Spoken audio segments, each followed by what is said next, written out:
Olá, eu sou a professora Anatália Kuchansky Gonzalez Vieira, sou formada em Ciências Biológicas. Gostaria de agradecer ao convite do Congresso Nacional de Ensino de Ciências e Biologia Online por poder oferecer essa palestra intitulada Obesidade, Ensino de Biologia e Nutrição. Hoje, sou professora efetiva da Universidade do Estado do Rio de Janeiro, a UERJ, dando aula no ensino básico, na graduação e na pós-graduação. Então, eu venho com essa palestra, né, para fazer essa mistura da parte da pesquisa, de extensão, de ensino, tanto do ensino básico como da graduação.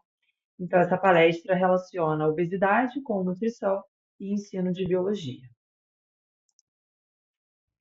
Então, primeiramente, quando a gente mistura essa temática, né, nós temos que pensar nos desafios da divulgação científica.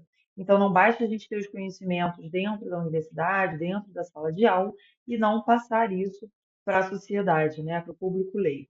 Então, quais são os desafios, né, da divulgação científica? Então, primeiro, a gente tem um mundo cada vez mais complexo e repleto de informações, informações essas que a gente não sabe, né, se são corretas ou não, quais são as fontes, então a gente tem que buscar essa informação. E a gente tem a questão de tornar a ciência acessível ao público leigo. Então, esse é o papel, né, da divulgação científica, pegar informações, achados científicos e transformar numa linguagem acessível para a população leiga. E aí, com qual objetivo, né? De combater a disseminação de notícias falsas e pseudociência e viabilizar o acesso mais rápido às informações. Então, as informações que chegam nos artigos científicos, elas demoram muito, por exemplo, a chegarem nos livros didáticos. Então, de que maneira que essas informações podem chegar de uma maneira mais rápida e acessível a todos, desde o ensino básico, que isso é muito importante quando a gente for falar, né, no próximo slide sobre programação metabólica. Então, quando a gente tem essa informação já dentro da sala de aula nas escolas, isso é muito importante para a vida de cada sujeito, de cada aluno e também para a família dele, né, passando essas informações da sala de aula para os familiares. Então, comunicação efetiva no ensino de ciências e biologia. Como que os professores, independente, né, do nível, ou seja, ensino básico, graduação e pós-graduação, eles podem trazer uma comunicação para os seus alunos, né? Então, os professores devem ser capazes de transmitir informações de uma forma clara e objetiva, utilizando exemplos e analogias para tornar o conteúdo mais acessível aos alunos. E, principalmente, hoje em dia, quando a gente pensa em uso de tecnologias, né? Depois da pandemia, isso ficou muito claro, o uso das tecnologias no ensino, independente da área. Então, a gente tem que fazer o uso da tecnologia em prol dessa transmissão das informações. E os estudantes, eles têm que se sentir à vontade e principalmente protagonistas. Então, não tem como mais a gente ficar naquela questão de quadro, slides, professor e aluno.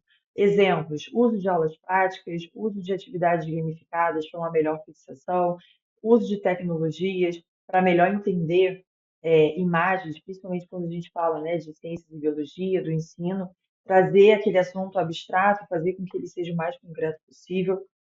Então, o aluno protagonista produzindo. Então, outros exemplos também, quando a gente tem produção de podcast pelo aluno, ele pode, né, ele está sendo protagonista dentro da área de ensino, tá? Então, o uso de atividades interativas, discussões em grupos, e hoje em dia, né, falando sempre mais aí da questão de inclusão, educação inclusiva, dentro do ensino.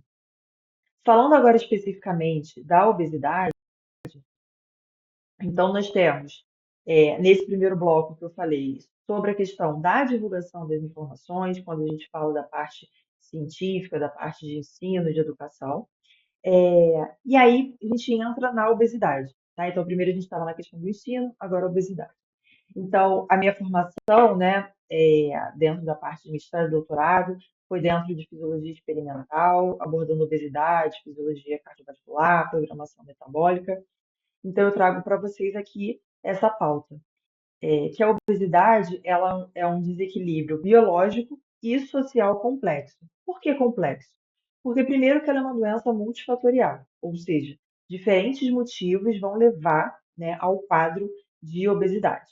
Então, nós temos uma situação mais padrão, assim, mais falada, que é a questão da ingestão calórica, quando você tem um desequilíbrio entre o gasto calórico e a ingestão calórica diária. Quando você tem um desequilíbrio entre nessa balança, né? Isso pode levar a um sobrepeso e uma posterior obesidade. Quando falamos de fisiologia endócrina, nós temos dois hormônios, né, envolvidos, leptina e grelina. Então, a grelina, que a gente fala que é o hormônio da fome, e a leptina da saciedade. Indivíduos obesos, eles têm é, uma, um desequilíbrio, né, dentro dessa perspectiva de leptina e grelina, uma resistência à leptina, ou seja, a sensação de saciedade ela é perdida, então você tem ali uma alimentação, né, compulsória. Outros fatores, né, sociais e familiares. A questão familiar, ela tem um peso muito significativo nisso, porque os hábitos alimentares dentro de uma residência, né, entre os familiares, vai influenciar a alimentação, vai influenciar a alimentação dessa criança, desse adolescente. Mas a questão ambiental, exemplo, uma pessoa que vive em um ambiente urbano e outra que vive num ambiente rural vai ter acesso, né, a uma alimentação diferente. Então, no ambiente urbano, a gente tem aí cada vez mais os alimentos processados e ultraprocessados, que geram danos, né, ao longo prazo, muitas calorias, acréscimo de corantes, de sódio, de gordura, de açúcar. E isso vai levando a uma programação desse metabolismo, levando a um quadro de sobrepeso e obesidade. No ambiente rural, a gente tem, então, desde criança, aquela criança que tem acesso, né, à produção agrícola. Então, são questões ambientais, questões sociais e familiares diferentes, que a longo prazo têm relação com o desenvolvimento ou não, né, de um sobrepeso e obesidade. Quando eu coloco para vocês ali a globalização, eu quero relacionar com a questão da maior facilidade de comunicação que nós temos hoje, e trazendo a tecnologia que eu falei que a gente usa a nosso favor no ensino e temos que usar, com a tecnologia, redes sociais. Então, hoje fica muito mais fácil de você ter acesso às diferentes culturas de diferentes países e continentes, fazendo com que hábitos alimentares, hábitos culturais, eles se misturem, né, nas diferentes culturas entre os diferentes países. A exemplo do fast food. O dia a dia de cada pessoa. Então, uma pessoa que tem a possibilidade de chegar em casa e ter uma comida já pronta, ou não demorar tanto num trânsito para ir e voltar do trabalho, para ir e voltar da escola, ela consegue ter um pouco mais de energia, vamos dizer assim, para fazer a sua alimentação de uma maneira mais saudável. Só que a gente esbarra na questão econômica. Então, quando eu coloquei ali economia, a economia ela vai interferir no poder de escolha. O que que a pessoa pode escolher de alimentação? O que que é viável financeiramente para ela? Então, a gente tem aí vários fatores que a gente mistura a questão biológica e social, que podem levar a uma maior probabilidade do desenvolvimento da obesidade. Quando eu coloco aqui, então, da alimentação à expressão gênica, né, então o poder da epigenética. Você já pensou que o que você come pode influenciar até mesmo os seus genes? Hoje em dia, né, a gente vê um quadro aí maior de desenvolvimento de pessoas com diagnóstico de câncer. Nós estamos com uma alimentação rica em ultraprocessados, quando eu coloco aqui embaixo, né, que aumenta o risco de obesidade e doenças crônicas. Isso porque esses alimentos ultraprocessados, eles são pobres em nutrientes e ricos em aditivos, né, aditivos químicos que o organismo muitas vezes não consegue metabolizar. Então, esse processamento ele pode envolver ali a questão do ciclo celular, né, alterações nas células e na parte genética. Então, nessa imagem da esquerda tem ali, né, o DNA com diferentes alimentos que podem influenciar diretamente na parte genética. Então, a epigenética ela revela como os nossos hábitos alimentares podem ligar ou desligar genes impactando a nossa saúde a longo prazo. Então, eu já falei algumas vezes aqui sobre programação metabólica. Quando a gente fala em programação metabólica, é o metabolismo sendo programado. E principalmente quando a gente pensa no que é chamado de janela crítica, que são os períodos, né, uma janela, um período ali específico, em que o sistema nervoso está em desenvolvimento. Que períodos são esses, né? Então, a gente tem período de gestação, período de lactação, e ali ainda quando criança e adolescente. Então, a dieta da mãe, né, enquanto período de gestação e lactação, e dessa criança e desse adolescente, vai influenciar na saúde metabólica futura, ou seja, a longo prazo, na idade adulta. E a gente tem aqui a relação de ultraprocessados com a programação metabólica na adolescência, principalmente quando a gente fala desses alimentos ricos em químicas que podem influenciar a parte genética. Se a gente está falando de obesidade e nutrição, a gente tem que entender, né, que nutrientes são esses importantes, né, que a gente tem que dar foco, ter atenção, ao longo da alimentação. Existem os carboidratos, lipídios, proteínas, mas quais são as fontes desses nutrientes? Então, os macronutrientes são os principais nutrientes celulares, né? Estão ali presentes, os principais na composição celular, fundamentais para a estrutura e funcionamento, e o famoso metabolismo energético, a mitocôndria, a produção de energia e construção celular da estrutura celular como um todo. Quando a gente pensa nos nutrientes essenciais, né, e na formação, na função, na viabilidade do funcionamento celular, temos que pensar em carboidratos, lipídios, proteínas, vitaminas e minerais. Então, os carboidratos, né, a fonte primária de energia para as células. Lipídio tem a função energética, de composição de membrana, de isolamento térmico, reserva de energia. Vitaminas e minerais, que são cofatores em várias reações metabólicas vitais. Vitaminas também funcionando como hormônios, vitaminas que são essenciais, cada uma tendo a sua particularidade em relação a ser lipossolúvel ou hidrossolúvel, quantidade necessária de cada uma, para qual condição que você precisa de mais minerais e vitaminas, né? A condição, exemplo, se uma pessoa faz muita atividade física ou é sedentária, a quantidade desses nutrientes, todos esses que estão aqui, vão ser diferentes. E, por fim, as proteínas com a função de construção, quando a gente pensa em massa muscular, faz relação com sarcopenia, por exemplo, e reparo de tecidos, formação de enzimas, então as enzimas são proteínas. Nós temos hormônios, que são hormônios proteicos, a exemplo, a insulina. Então, quando a gente pensa em proteína, não vamos pensar só na questão muscular. Temos que pensar também em sistema imunológico e sistema endócrino envolvendo os hormônios. Os carboidratos, então, começando por eles, né, a gente vai por cada um desses que eu falei anteriormente. Então, a principal fonte de energia, e aqui à esquerda a gente tem diferentes alimentos, né, que são fonte de carboidratos. E quando pensamos em carboidratos, nós temos a classificação. Polissacarídeos, amido, glicogênio e celulose são os exemplos. Monossacarídeos, glicose e frutose. Disacarídeos, quando a gente junta dois monossacarídeos, nós temos a exemplo a sacarose, que é conhecido como açúcar de mesa, e a lactose.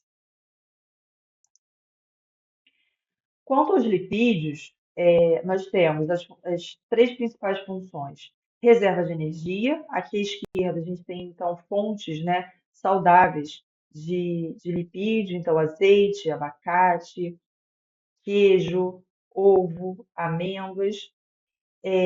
Então, a função de reserva de energia para armazenar, né, quando necessário a utilização. Então, armazenam mais energia por grama do que carboidratos ou proteínas.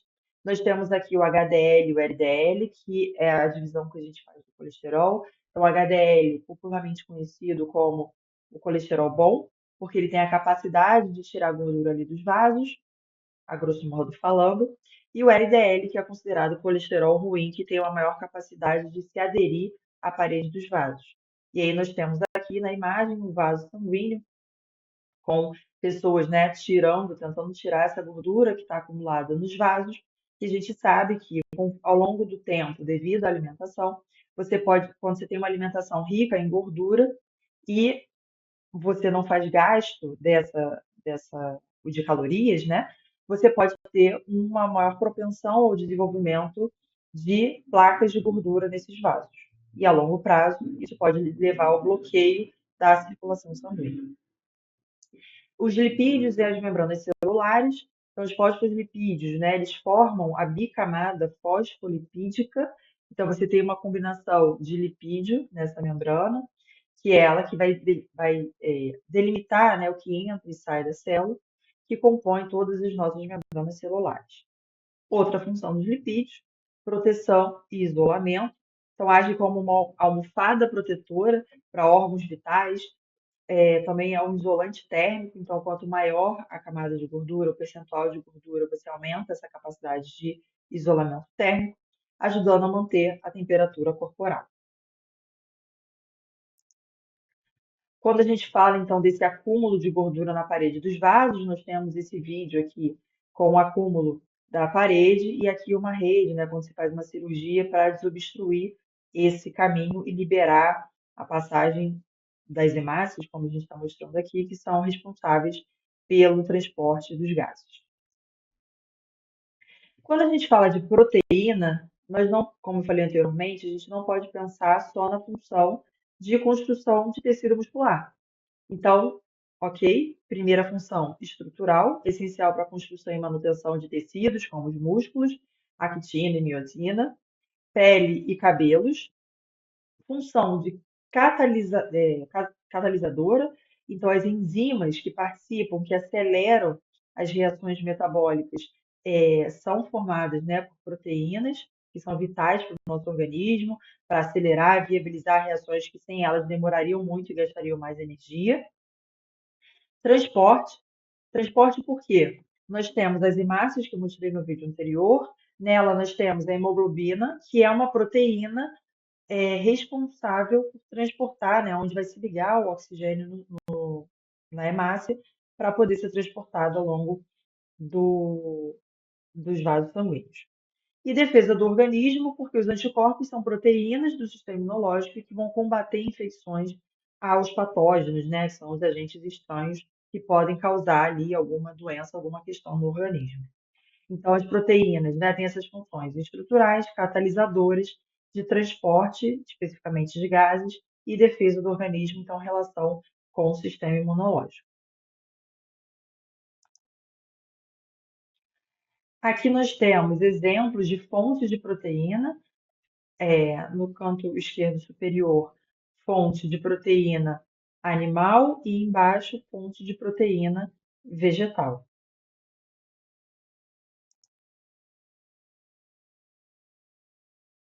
Então, o que que acontece? Quando a gente fala de carboidrato, nós não podemos ter medo dessa ingestão de carboidrato. A questão do carboidrato é o quanto se ingere de carboidrato, qual é a sua necessidade de fato, né, diária. E isso a gente precisa de um acompanhamento multiprofissional, exemplos, endócrino e nutricionistas, porque cada um tem a sua necessidade de proteína, de carboidrato, de lipídios, de vitaminas e minerais. Quando eu falei anteriormente da questão de vitaminas, pensando nas hidrossolúveis e lipossolúveis, então as lipossolúveis elas têm uma afinidade por gordura e hidrossolúvel por água. Então, nós temos uma absorção ali limite das hidrossolúveis. Se você passar disso, você elimina, né, através da urina. E as lipossolúveis, você também. O ideal é você ter um controle disso, porque você pode, a longo prazo, começar a sobrecarregar fígado e rim. Então, quando a gente fala especificamente dos carboidratos no nosso dia a dia, a gente tem que pensar primeiro que o carboidrato é a nossa energia imediata. Então, o carboidrato são a fonte preferencial de energia, né? Depois lipídio e proteína. Proteína por último, porque se a gente tem a relação da proteína com a construção muscular, nós temos que pensar que não é interessante você ter perda de massa muscular para geração de energia, para gerar energia. Então, carboidrato, lipídio e, por último, proteína. A proteína, quando ela é utilizada, pensando aí para fins de obtenção de energia, não é interessante porque a gente pode ter um quadro de desenvolvimento do que é chamado de sarcopenia. Então, o carboidrato é a nossa energia imediata. O armazenamento, a gente armazena na forma de glicogênio. Esse glicogênio, ele está presente nos músculos e no fígado. Então, o excesso de glicose, ele não vai ser dispensado, né, eliminado. Ele vai ser convertido em glicogênio e armazenado nos músculos e fígado para um uso futuro. Quando a gente fala de glicogênio, a gente está falando de carboidrato, estamos falando de polissacarídeos, que eu falei no slide anterior. E também, carboidrato, ele tem uma função, uma importância direta com a regulação da glicemia. Então, mantém os níveis de açúcar no sangue estáveis, prevenindo picos e que afetam o humor e a concentração. É só a gente perceber, né, quando a gente está com fome, quando a gente faz ali uma restrição, uma redução de carboidrato, que o nosso humor e a nossa concentração, quando a gente começa a sentir fome, o nosso humor e a concentração eles mudam justamente porque também o carboidrato é a nossa energia imediata, ali, a fonte principal. Então, tendo em vista que os carboidratos, né, no nosso dia a dia, eles têm essa função de energia imediata, armazenamento, armazenamento esse que é utilizado numa situação em que você está há muito tempo sem comer, ou porque não teve tempo, enfim, ou porque você vai fazer uma atividade física a longo prazo, né, a longo prazo não, de longa duração, então, esse glicogênio ele vai ser solicitado. Então, isso é muito importante. E também, então, a questão da regulação da glicemia. Então, quando a pessoa tem uma queda de carboidrato, né, ela pode levar à questão de alteração da concentração, de não conseguir raciocinar, fazer ali uma leitura, por exemplo. E isso tem que ser controlado. Logo, não temos que ter medo do carboidrato. A questão com o carboidrato é o quanto que cada um, né, pode ingerir, qual é a sua necessidade diária e qual vai ser a fonte desse carboidrato. Quando nós temos ali a imagem, né, dessa mão, né, contra ali um doce, né, cheio de açúcar, uma massa que provavelmente foi frita, também tem ali a adição de óleo e uma salada. Então não é ter medo, né? Se privar de comer coisas que vão te dar vontade, como um doce, uma sobremesa após uma refeição ou que você vai numa festa. A questão é ter o equilíbrio. O quanto você vai comer de doce? O quanto você pode comer dentro ali do que você tem de metabolismo basal, né, de gasto diário, tá? Então a gente tem que pensar nessa importância do carboidrato do dia a dia e o quanto que vai ser ingerido e qual é a necessidade diária de cada um. E aí, com isso, quando a gente pensa em lipídio, proteína, carboidrato, vitaminas e minerais, temos que pensar que esses conteúdos, né, qual é a relação com a biologia? São conteúdos dados em sala de aula, né, no ensino de ciências e biologia. E aí, quando você pega esses conteúdos e coloca de maneira contextualizada, através de atividades, colocando o aluno ali como protagonista, o entendimento desses macronutrientes, ele fica muito mais fácil, inclusive, não só de aprender, por questões de ter aquele conteúdo na grade curricular, ou então de ter a cobrança ali nas avaliações, mas de colocar isso no dia a dia do aluno. Não só do aluno, mas também do familiar, porque geralmente o que se aprende na escola é levado para dentro de casa e também para os amigos, né, os colegas. Então, esses assuntos, eles são abordados e hoje, mais do que nunca, a gente tem que colocar de uma maneira contextualizada no dia a dia. Exemplos, análise de rótulo de maneira manual, tradicional, ou através de um aplicativo chamado Desrotulando, que dentro do mercado você faz a leitura ali do código de barras e você consegue saber a composição daquele alimento, né? Você tem uma nota daquele alimento, é muito interessante. Então, isso é um exemplo do que pode ser usado de prática no ensino de ciência e biologia, com os alunos, independente se é do ensino básico, né, ou na graduação, e também no nosso dia a dia, tá? Então, sempre nessa questão de usar tecnologia dentro do ensino e ter de uma maneira contextualizada no dia a dia.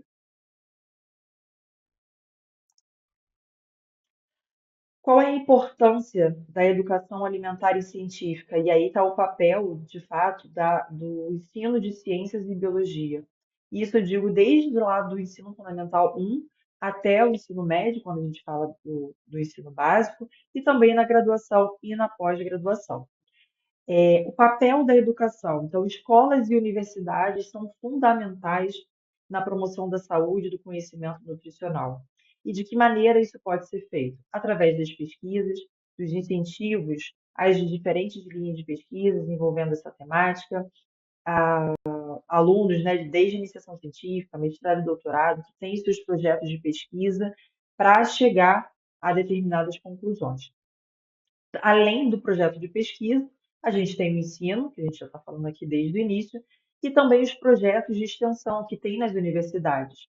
Eu sou, por exemplo, sou coordenadora de um projeto, vou depois deixar ali disponível a rede social, que é o Bionutrante, em que a gente tem a junção de biologia, nutrição e antropometria, que é a avaliação corporal, da composição corporal.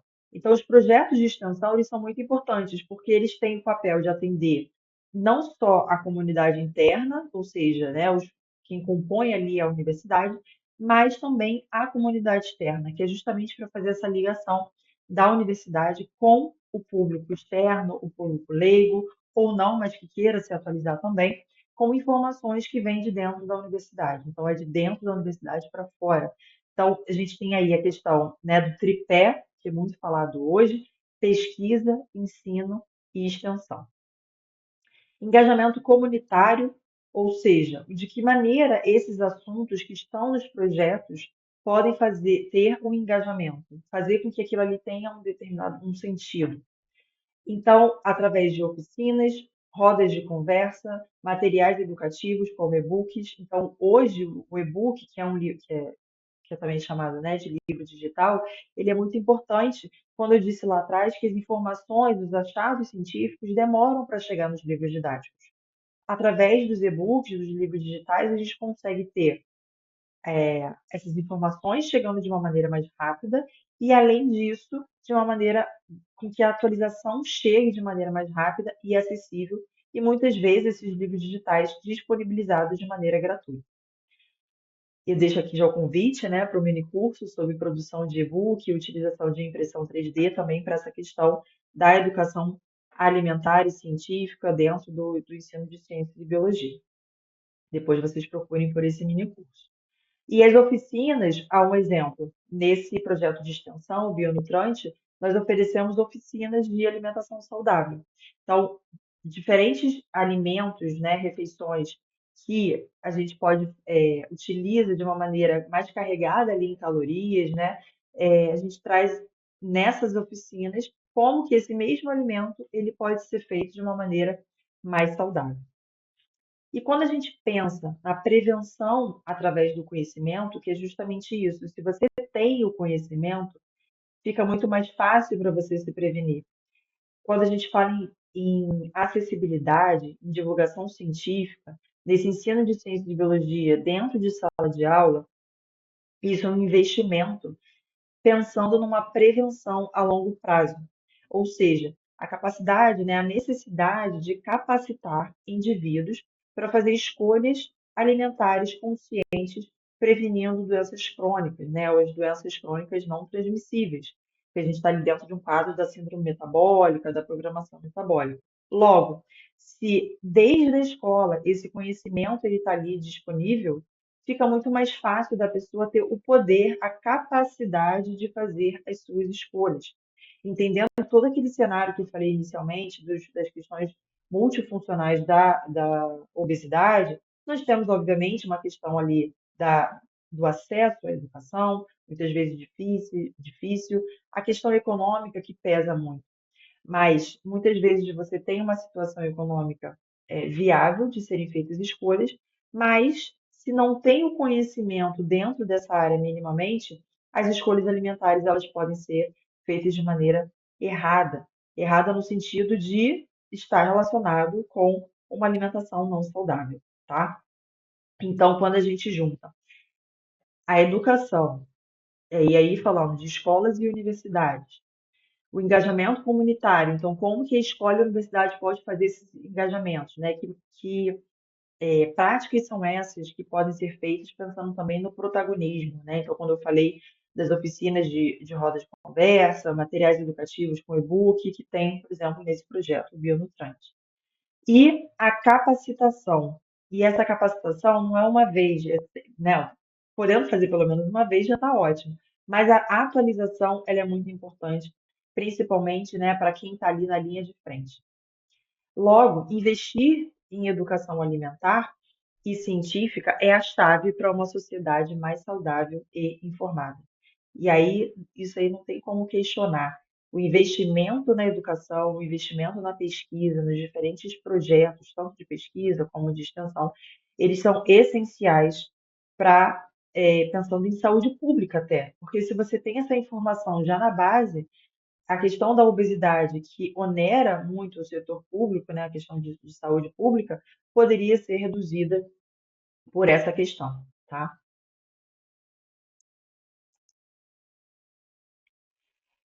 Então, voltando lá, né, e já quase finalizando aqui, a gente tem um prato, né, considerado saudável, relacionado com a parte genética, a parte científica. Então, quando a gente fala de todas essas informações, elas são importantes para chegar dentro da cozinha das nossas casas, para informar, né, as pessoas de que maneira isso pode transformar a vida dela a longo prazo. Eu falo com os meus alunos que muitas vezes o que a gente está lutando hoje como adulto, na verdade, foi uma programação feita lá atrás e que algumas medidas podem ser feitas para a gente tentar minimizar alguns danos dessa programação que foi feita na gestação, na lactação ou durante a infância, né, e a adolescência.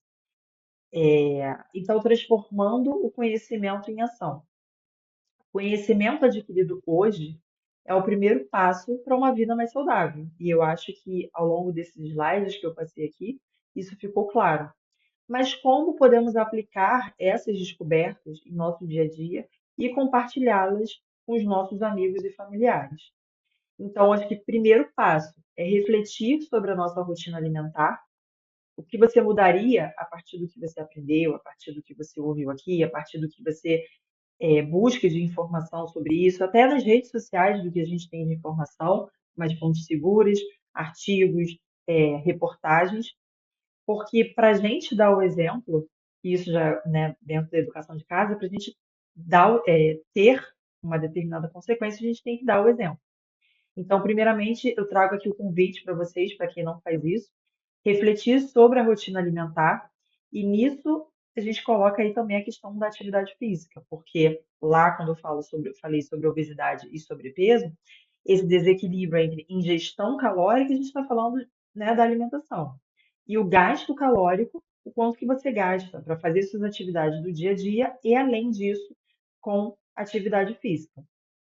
Então, reflita sobre a sua rotina alimentar, o que você mudaria a partir do que você aprendeu aqui, dos macronutrientes, das necessidades individuais, da necessidade, se for o caso, de buscar um profissional, né, um nutricionista, um endócrino, um clínico geral, para ver como está esse panorama, fazer um exame de sangue para ver ali se os seus macro e micronutrientes estão equilibrados.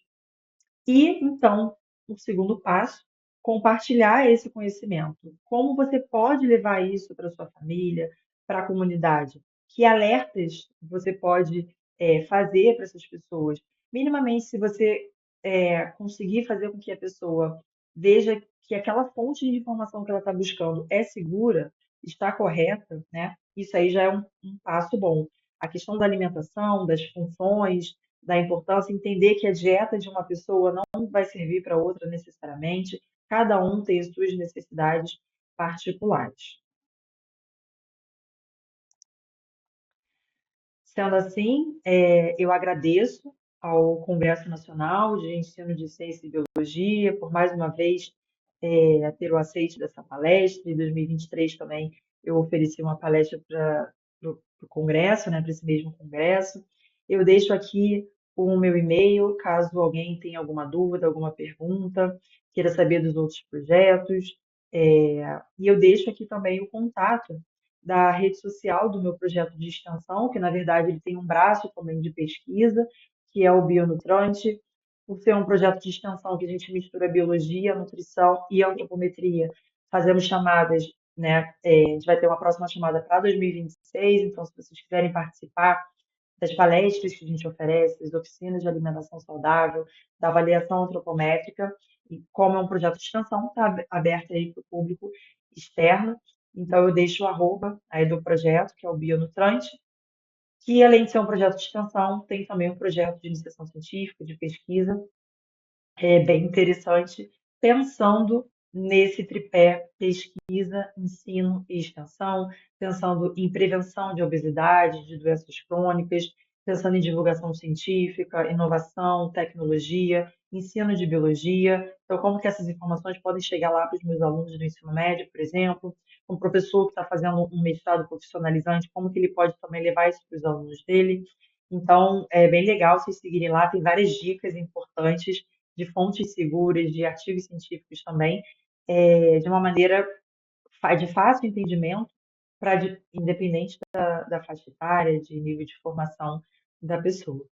Então, fico aqui meu agradecimento ao Congresso Nacional de Ensino de Ciência e Biologia e faço o convite para vocês participarem da apresentação do mini curso envolvendo impressão 3D